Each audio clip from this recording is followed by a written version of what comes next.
Welcome to this Arnall-Culliford knitwear tutorial on avoiding ladders when you're working on double pointed needles. This is our second top tip for avoiding ladders when working on DPNs, and you can find our first top tip on the previous video on our YouTube channel. This video is part of our Little Lessons series of short video tutorials filmed in one take during lockdown. I'm working here on a plain vanilla sock using the Dave sock pattern by Rachel Coopey, and I'm using some self-striping sock yarn from Fab Funky Fibres in the Tiger King colourway. Ladders are a common problem when working on double pointed needles. If you don't get the last stitch on the old needle and the first stitch on the new needle nice and snug, then you can find that the gap and the looseness between those stitches can lead over time to stack on top of each other and make a ladder appear in your knitting. And that would happen at the join between two needles all the way around your sock.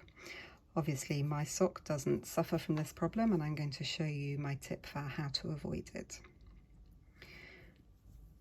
So I finished working with the turquoise colour of the yarn on this needle. I've worked all the way along this needle, and normally I would be switching over here now to start working across the stitches on the next needle like that.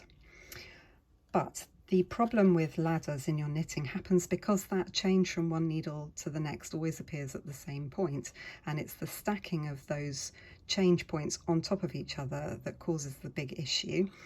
To avoid that, what you can do instead of starting on the new needle is you can knit a couple of stitches from the next needle to the one you've just been working on. So don't pick up your new needle, just work 2 stitches from one to the next.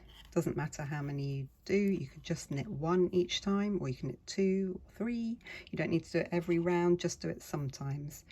And then, having knitted a couple from one needle to the next, then you start on your new empty needle. And the benefit in doing this is that you're then changing where that needle change happens. And by moving it, although that stitch might be a little bit sloppier perhaps than its neighbours, because the problem isn't stacked one on top of the other, you won't end up with a ladder. So what I tend to do is I knit a couple of rounds as normal, and then at the end of each needle for a whole round I knit a couple of stitches from one to the next so that I move things along.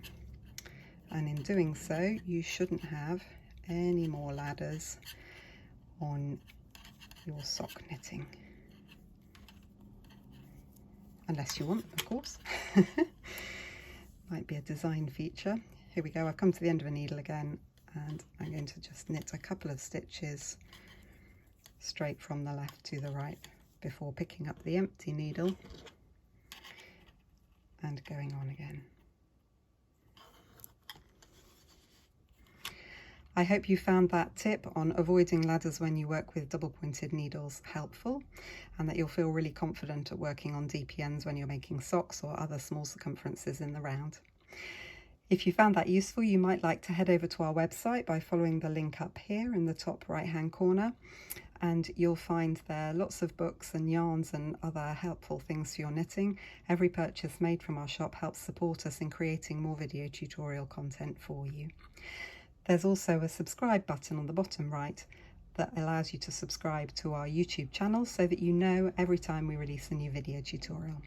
I hope you found that helpful today, and thanks ever so much for watching. Bye bye.